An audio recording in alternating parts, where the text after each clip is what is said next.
ఇదిగో కనకయ్య. అయ్యా అయ్యా, ఈ చేతులు నలుపుకోవడం కాదయ్యా, నాకు కావాల్సింది చెప్పినది చెప్పినట్టు చేయడం. చేస్తూనే ఉన్నా కదయ్యా పోషయ్య గారు. ఏం చేస్తున్నావయ్యా? నీ చేతగారి తరానికి రాజావారు నన్ను అక్కడి నుంచి జాడించేస్తున్నారు. అయ్యగారు గ్రామానికి అధికారులు, ఆటపడని మానవంతులు. రామరామ, ఈ రాంభద్ర లాభం లేదు కనకయ్య. ఇవాళకి డబ్బు పంపాలి. ఇవాళ కప్పమంత సమ కావాల్సిందే. బకాయిలు చిల్లికి ఇవ్వడానికి వీల్లేదు. అంతా వసూలు చేయాల్సిందే. చేయకపోతే మర్యాద దక్కదు. చేస్తా, వస్తా.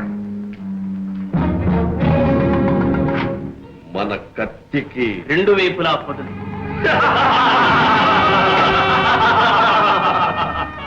అంతా సిద్ధమేనా? అంతా సిద్ధమే. పదండి.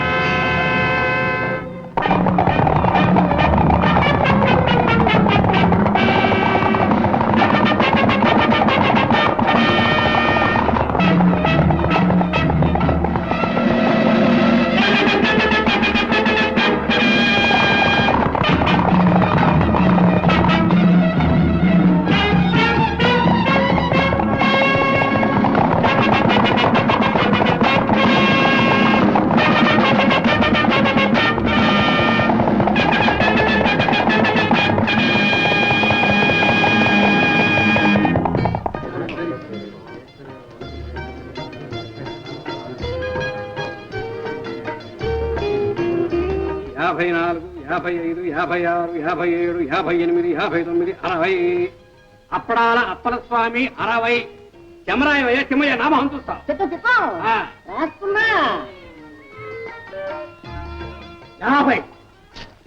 ఎలుకొట్టు యాకాంబరం 50.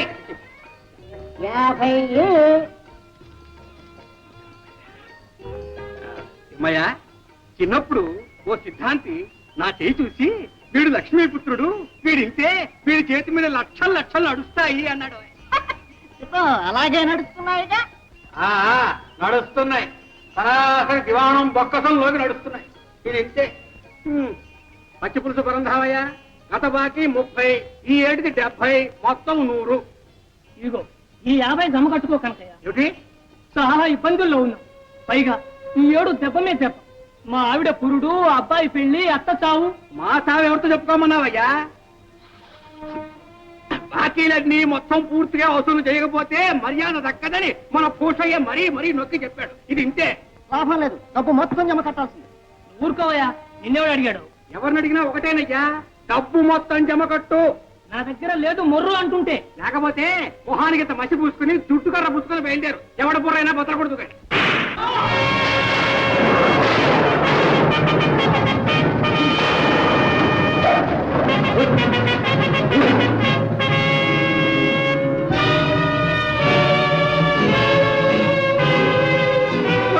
వద్దు బాబు, వద్దు బాబు, నా ఉద్యోగం పోతుంది బాబు.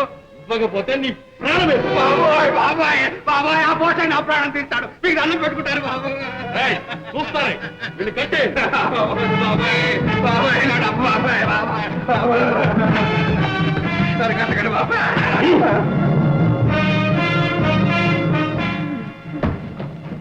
ఒరే బాబు, కట్టేదేదో కాస్త గట్టిగా బిగించి కట్టండి రా. లేకపోతే ఆ పోషే పీరుకు ఆ డబ్బు నేనే ఎత్తుకుపోయినట్టాడు. ఇంతే.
వెనక్కి తిరిగేలా ప్రాణాలు తక్కువ తుపాకులు పారేయండి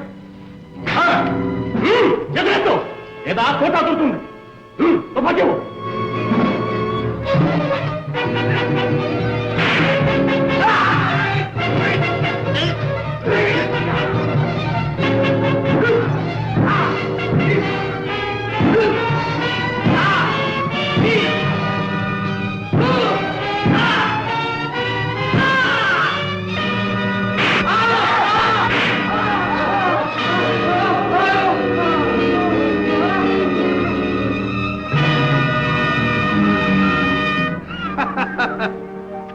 జయం మనదే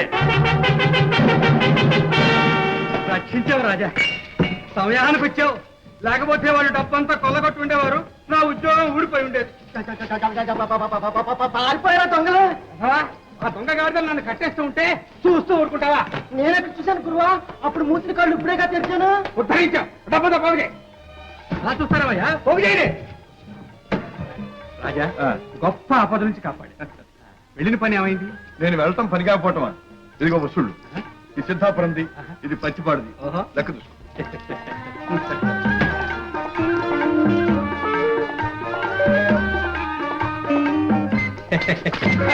ఇంకా ఈ పాడల పాటు పోలేదన్నమాట రాజా రాజా రాజా నీ పుణ్యం ఉంటున్నా నడిపించమ్మా ఉండు మీ ఆవిడతో చెప్పి మరి ఇస్తాను అమ్మమ్మ నా ప్రాణాలు తోడేస్తుంది రాజా రాజా రాజా నా పొడి డబ్బి రాజా డబ్బు జాగ్రత్త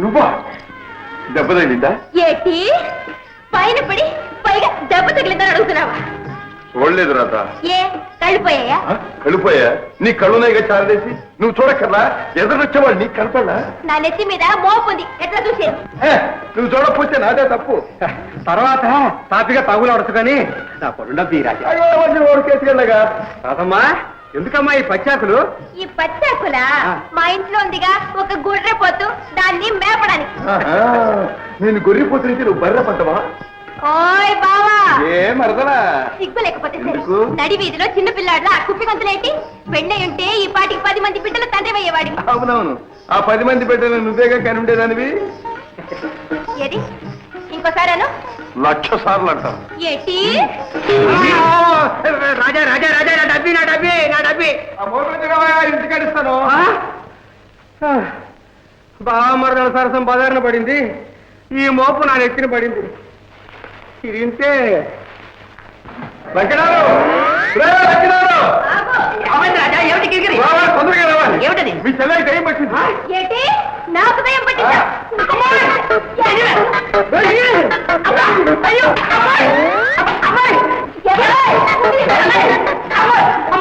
ఏమిటమ్మా నీకు నిజంగా కిరికిరి పట్టిందా ఏమిటి అడుగు ఆ సంగతి అతగాడిని అడుగు ఏమిటయ్యా కిరికిరి ఏముంది వడ్ల గింజలో బియ్యపు గింజ అమ్మాయిని రెచ్చగొట్టాడు రెమ్మొచ్చుకుని వెంటబడింది అదా మధ్యలో నన్ను రేవపట్టేసమ్మా రాదా ఇదిగో అన్నయ్య ఇప్పుడే చెప్పేస్తున్నాను బావ నాతో మోట సత్తా ఆడాడు చూడు ఏం చేస్తాను మధ్యలో నేను తప్పున్నాను ఇదిగో లక్షణాలు ఇద్దరికి తొందరలో ముడిపెట్టాయి అందరం కలిసి సుష్టిగా ఫోన్ చేద్దాం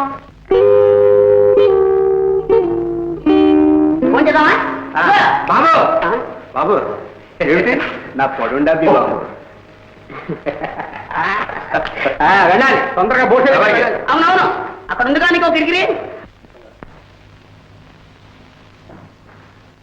అబ్బా మోటు మీద ఇంకా గట్టిగా బిగిస్తావేరా నొప్పెట్టిందా బాబు రే కొండయ్య ఇది తుపాకీ దెబ్బని ఎక్కడైనా చెప్పగలవు జాగ్రత్త చెప్తానా అయ్యగారి ప్రాణాలకి నా ప్రాణం అడ్డం కాదు ఏ లాభంరా బ్రహ్మాండమైన అవకాశం చేజారిపోయింది అమ్మా ఆ రాజాగాడి రాకపోయి ఉంటే వచ్చిన వాడు అయ్యగారిని తుపాకీతో కాల్చాలా చేతికి తగిలింది అదే గుండెకి తగిలి ఉంటే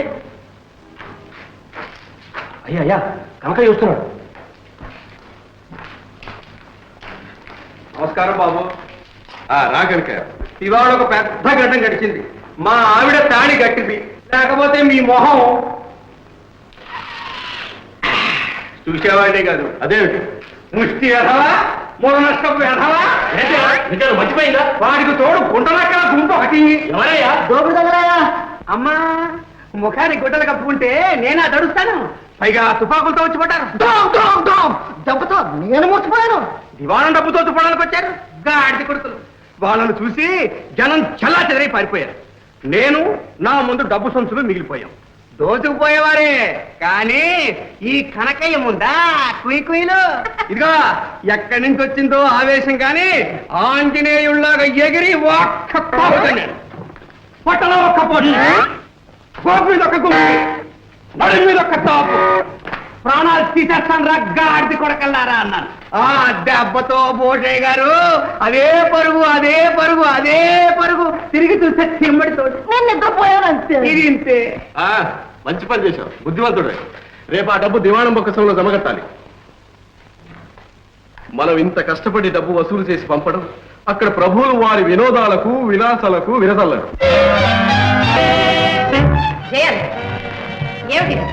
ఏమిటిదంతా? ఏముంది, నృత్యం గానం వినోదం ఎంతో శ్రమపడి తమ్ములు గారి కాలక్షేపానికని ఏర్పాటు చేశాం పెద్దమ్మా. అవునమ్మా.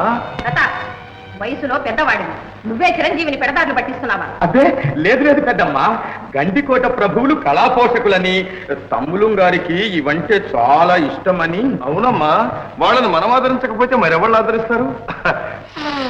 వాళ్ళ బ్రతుకులు ఏం కావాలి? బాగుంది, చాలా బాగుంది. ప్రతాప్, ఇంకా మీదట ఇలాంటి కాలక్షేపాలు జరగటానికి వీల్లేదు, తెలిసిందా? అలాగే పెద్దమ్మా, అలాగేమ్మా. అమ్మా నాయన జయంత్, నేడో రేపో నీ భుజస్కంధాలపై గండికోట రాజ్యభారం పడబోతుంది. నువ్వు ఇలాంటి వ్యసనాలలో మునిగితే రాజ్య రక్షణ ఏం చేస్తావు, ప్రజాక్షేమం ఏం చూస్తావు? చిన్నతనం, బాధ్యత మీదబడిన తరువాత ఇలాంటి పొరపాట్లు జరగవమ్మా. ఆ నమ్మకం నాకు ఉంది మంత్రి గారు. నాయన జయంత్, అమ్మా, మన గండికోట వంశానికి మచ్చ తీసుకురావద్దు. కన్న తల్లి, కట్టుకున్న భార్య, పాలిత ప్రజా గర్వంతో ప్రేమించే ఆదర్శమూర్తులు మన గండికోట ప్రభువులు, తెలుసా? తెలుసమ్మా. ఇంత రాత్రైనా విలాస మందిరంలో వినోదిస్తూ కాలం గడపటం వివేకం కలవారు చేసే పని కాదు నాయన. వెళ్ళు, లలిత నీ కోసం మందిరంలో ఎదురు చూస్తుంటుంది. వెళ్ళు.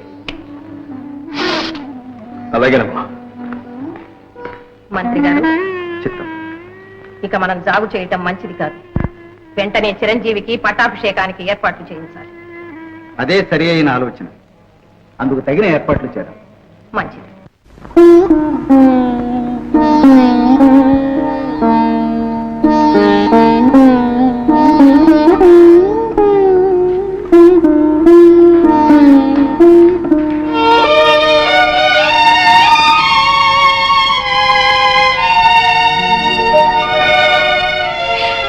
వచ్చారా? ఇంత రాత్రి అయింది, రాణిగారు ఇంకా నిద్రపోలేదా?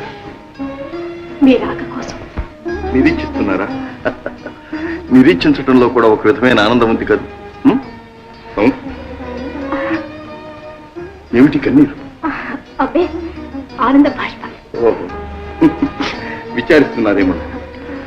ఈ జీవితంలో విచారం కలిగినా ఆనందం కలిగినా ఎందుకో దానంతటదే కన్నీరు వస్తుంది. దేవి, ఈ జీవితంలో విషాదమే ఉండకూడదు, వినోదం నిండిపోవాలి. నవ్వుతూ కాలం సాగిపోవాలి. అది అందరికీ సాధ్యమేనా? పిచ్చి ప్రశ్న. అందినంత వరకు ఆనందంగా ఉండటమే జీవిత లక్ష్యం. కానీ ఆగిపోయారే? మా అమ్మగారికి నా మీద ఆగ్రహం కలిగినట్టు, ఏ శుభముహూర్తానో పట్టాభిషేకం చేసి నా స్వేచ్ఛను అరికడతారేమో అని అనుమానంగా ఉంది. అదేమిటి అలా అంటారు? జీవితం అంతా విచ్చలవిడిగా ఇలా విలాసాలలోనే గడిపేదామని భావిస్తున్నారా? అలా గడపగలిగితే నేను ఎంతో అదృష్టవంతుని, ఎంతో అదృష్టవంతుని. ఏడుస్తాడు ఎందుకు? మీరు ఇలా అంటుంటే నాకెంత బాధగా ఉందో మీకేం తెలుసు. ఉన్నమాట సంతోషిస్తారనుకున్నా, బాధపడతారనుకున్నా. లేదు లేదు, మీ చిత్తముచ్చినట్లు ప్రవర్తించండి. మీరు సంతోషంగా ఉండడమే నేను కోరేది. మీ ఆనందమే నా ఆనందం. ఎంత అమాయకురాలి. ఈనాటికి మా పెద్దమ్మ గారు నా పాలికి పెద్దమ్మై కూర్చున్నారు. జయంతు నేను కలిసి ఉండడం ఆమెకు కన్నెరగా ఉంది. కారణం మామూలుగా అర్థంలా కనిపిస్తూనే ఉంది ప్రభు. యువరాజు గారిని తమరు విషయలోలుగా మార్చేస్తున్నారని మహారాణి గారు మామూలుగా పసికట్టేశారు. అందుకే కాబోలు యువరాజుకు రాజ్యాభిషేకం చేయాలనే నిర్ణయానికి వచ్చారు. రాజ్యాభిషేకం ఆనాడు మా నాన్న కంటే వయసులో పెద్దవారు గనక పెదనాన్నను రాజును చేశారు. అదే న్యాయం ప్రకారం ఈనాడు జయంత్ కన్నా నేను పెద్దవాణ్ణి గనుక నన్నే రాజును చెయ్యాలి. చెయ్యాలి మామూలుగా. కానీ యువరాజు గారు మహారాజు గారి కుమారులు, మామూలుగా తమరు మహారాజు గారి తమ్ముని కుమారుడు. ఇది చాలా అన్యాయం అవధాని గారు. ఇద్దరిది ఒకే రక్తం, ఒకే వంశం. పైగా యువరాజు కంటే అయ్యగారు పెద్దవారు, యోగ్యులు. కానీ మామూలుగా జ్యేష్ఠుని సంతతికే రాజ్యాభిషేకం అనే పాడు ఆచారం ఏది ఒకటి ఏడ్చిందిగా మామూలుగా మనకి. ఆ దురాచారాన్ని రూపుమాపుతాను, నేనే రాజునవుతాను. అవును, ఎందుకు కాకూడదు? ప్రయత్నిస్తే తప్పకుండా సిద్ధిస్తుంది. అసలు మీ జాతక చక్రంలోనే మహారాజు యోగం కట్టుంది. యోగమున్నా లేకపోయినా నేనే రాజునై తీర్తాను. శుభం, మీ నోటి వాక్కు ఫలించి తీరుతుంది. మీ వంటి మహావీరులు, శక్తివంతులు రాజైతే మామూలుగా ప్రజలు తరించి పోతారు, రాజ్యం పడిపోతుంది, బాగుపడిపోతుంది. ఇక మా వంటి వారి విషయం మామూలుగా బ్రహ్మాండం.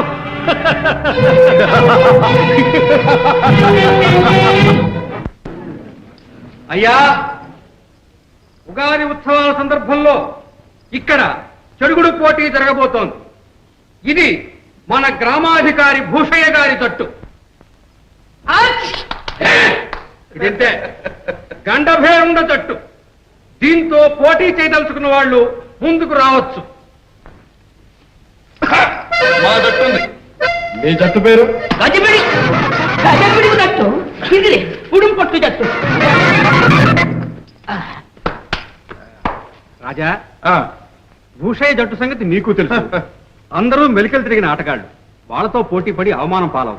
మాది రామదండు జట్టు. గోదావరిలో దిగమనండి, అప్పుడు తెలుస్తుంది.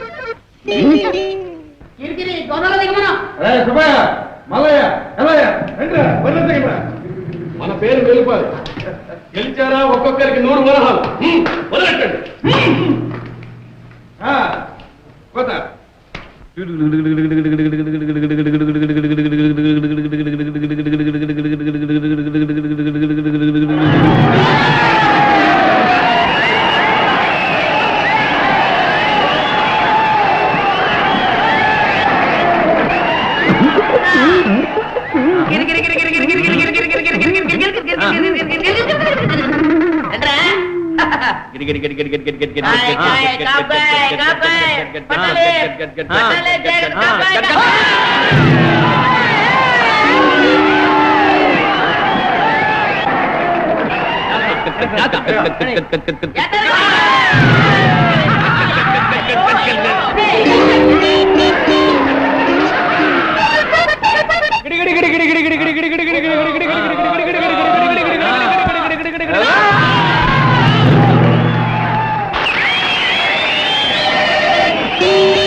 మరదల పిల్ల